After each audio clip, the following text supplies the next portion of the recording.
रहस्यमयी नदी किनारे की मुलाकात। गांव की सीमा पर बहती एक शांत नदी के किनारे चांदनी रात के नीचे चार अनजाने लोग मिलते हैं। एक वृद्ध साधु, एक सूट पहने आधुनिक युवक, एक अमीर व्यापारी और एक रहस्यमय घुमंतू व्यक्ति। साधु के कंधे पर एक पुराना झोला टंगा है। युवक अपनी जगह खड़े होकर गहराई से सोचता हुआ दिखता है और व्यापारी अपने पैसों से भरी थैली को कसकर पकड़े बैठा है।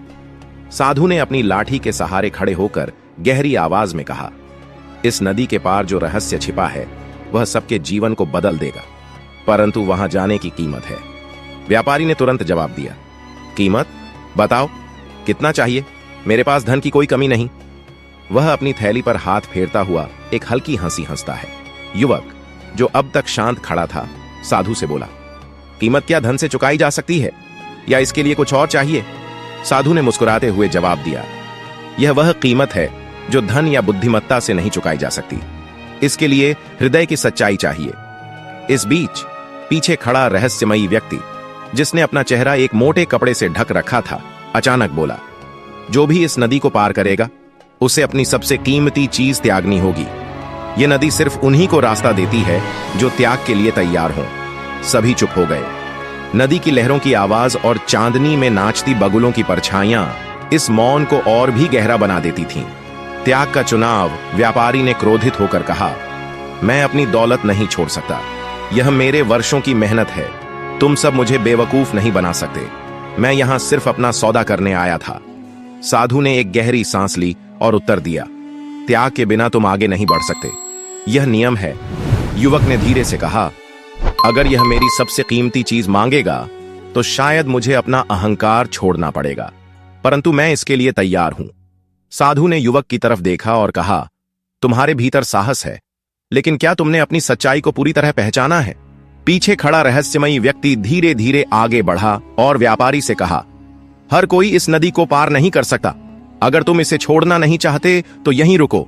व्यापारी क्रोधित होकर पीछे हट गया, लेकिन युवक ने साधु की ओर बढ़ते हुए कहा, मैं तैयार हूं, मुझे सिखाओ, क्या त्याग करना होगा? साधु ने अपनी लाठी उठाई और नदी के किनारे रेखा खींचते हुए कहा, जब तक तुम्हें यह समझ न आए कि तुम्हारे जीवन का असली उद्देश्य क्या है, तुम इस रेखा को पार नहीं कर सकते। इस बीच रहस्यमयी व्यक्ति ने साधु की ओर देखा और धीरे से मुस्कुराया। नदी की आवाज, शायद इसे अपनी यात्रा पूरी करने का अवसर देना चाहिए, उसने कहा। युवक ने धीरे से रेखा की ओर कदम बढ़ाया, लेकिन तभी व्यापारी ने पीछे से चिल्लाया, रुको, मैं भी आऊंगा, परंतु मुझे इसका मतलब समझना होगा। और चांदनी रात में नदी की लहरों ने उनका इंतजार करना शुरू किया। युवक ने साहस जुटाकर नदी के करीब कदम बढ़ाए। उसकी हर चाल धीमी थी, लेकिन उसके मन में एक दृढ़ निश्चय था। जैसे ही वह साधु द्वारा खींची गई रेखा के करीब पहुंचा, एक रहस्यमय हवा चलने लगी। ऐसा लगा मानो नदी खुद उससे कुछ कहने की कोशिश कर रही हो। साधु ने उसकी ओर देखा और कहा, याद रखो, नदी केवल उन लोगों को स्वीकार करती है जो अपने भीतर की सच्चाई को पहचानते हैं। अगर तुम में भय या झूठ है तो यह नदी तुम्हें निगल जाएगी। युवक ठहर गया। उसने खुद से पूछा, क्या मैं वास्तव में अपने भीतर सच्चा हूं? क्या मैं उस त्याग के लिए तैयार हूं जो यह यात्रा मांगती है? दूसरी ओर व्यापारी ने भी साधु की बातों को गंभीरता से सुनना शुरू कर दिया। वह अपने धन की थैली को बार बार देख रहा था। अचानक उसने थैली जमीन पर रख दी और खुद से कहा, क्या यह थैली ही मेरी पहचान है? क्या मैं बिना इसके कुछ नहीं हूं?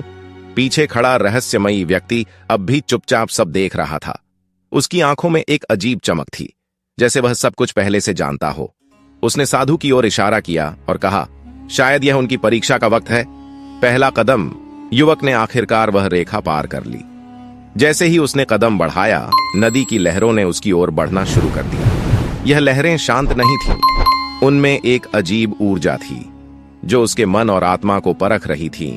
साधु ने युवक को देखकर कहा, अब तुम अपने भीतर झांको, नदी तुम्हें वह दिखाएगी जो तुम छुपा रहे हो। युवक को अचानक अपने जीवन के सारे झूठ याद आने लगे। उसे याद आया कि उसने अपने माता पिता की आकांक्षाओं को पीछे छोड़ अपनी महत्वाकांक्षाओं का पीछा किया। उसे यह भी महसूस हुआ कि उसकी सफलता और अहंकार ने उसे अपनों से दूर कर दिया था।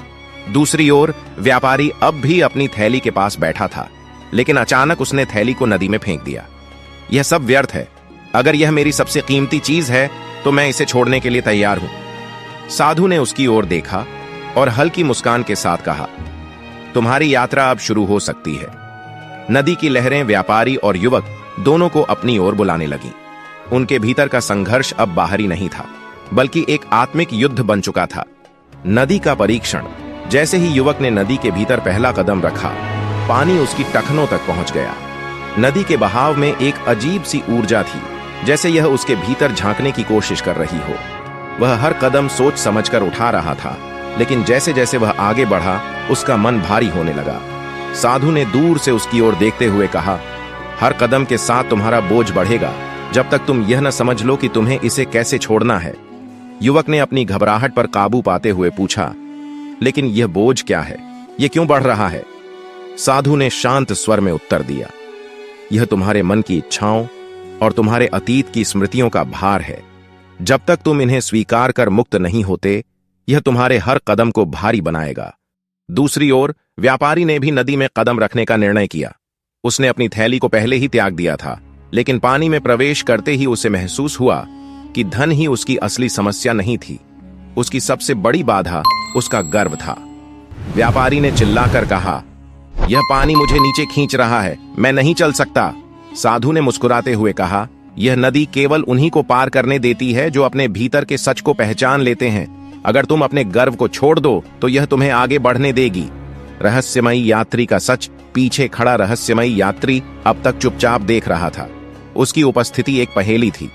युवक और व्यापारी की तरफ देखते हुए उसने साधु से पूछा, इनकी परीक्षा तो हो रही है, लेकिन क्या यह यात्रा मेरे लिए भी है?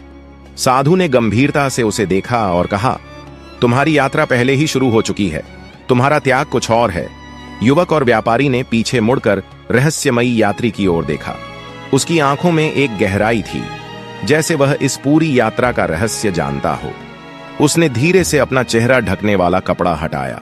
उसके चेहरे पर समय के निशान थे और उसकी आंखों में अनुभवों की कहानियां छुपी थीं। मैं वही हूं जो इन यात्राओं का गवाह रहा है। मैंने कईयों को इस नदी में डूबते देखा है और कुछ को इसे पार करते हुए, लेकिन आज मैं भी इसका हिस्सा बनना चाहता हूं, उसने शांत स्वर में कहा। साधु ने अपनी लाठी उठाई और कहा, तो जाओ, लेकिन याद रखो, यह नदी किसी को नहीं बख्शती। यात्री ने नदी में कदम रखा। जैसे ही वह पानी में उतरा, उसकी परछाई ने एक अजीब आकार लिया। ऐसा लगा जैसे वह केवल एक व्यक्ति नहीं, बल्कि अनगिनत कहानियों का प्रतीक हो। नदी के पार युवक ने अपने भीतर के संघर्ष को समझा और कहा, मुझे अब अहंकार और पछतावे का त्याग करना होगा। मेरे पास जो कुछ है वह केवल एक साधन है, न कि मेरी पहचान। उसने नदी में घुटनों तक डूबते हुए कहा, मैं तैयार हूं। और अचानक पानी ने उसे हल्का कर दिया। उसे लगा जैसे वह बिना किसी भार के आगे बढ़ सकता है। इसी तरह व्यापारी ने अपने गर्व को छोड़ते हुए कहा, मेरे पास जो कुछ था वह केवल मेरे मन की परछाई थी। असली धन वह है जो मेरे भीतर है। नदी ने उसे भी आगे बढ़ने दिया। जब वे नदी के पार पहुंचे तो वहां का दृश्य अद्भुत था। एक हरी भरी घाटी, जहां एक नई यात्रा की शुरुआत उनका इंतजार कर रही थी। साधु ने पीछे से आकर कहा, यह केवल शुरुआत है, अंत या आरंभ।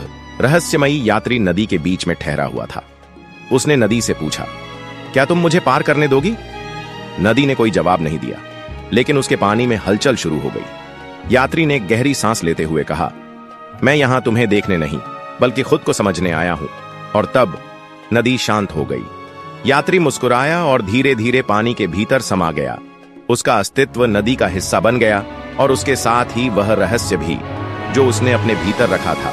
युवक और व्यापारी ने घाटी की ओर कदम बढ़ाए, लेकिन उनके मन में एक सवाल था, क्या यात्री सचमुच नदी में समा गया या वह खुद नदी बन गया? साधु ने धीमे स्वर में कहा, कुछ रहस्य सुलझाने के लिए नहीं, बल्कि जीने के लिए होते हैं। और चांदनी रात में वह नदी, जो रहस्य और सच्चाई की प्रतीक थी, अपनी शांति में बहती रही।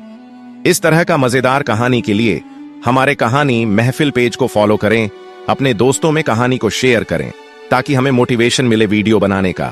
अगर आपको किसी भी टॉपिक पर कहानी सुनना पसंद है तो प्लीज कमेंट करें, ताकि हम उसे पर वीडियो बना सकें। और अपना बहुत सारा प्यार हमें वीडियो को लाइक करके दें।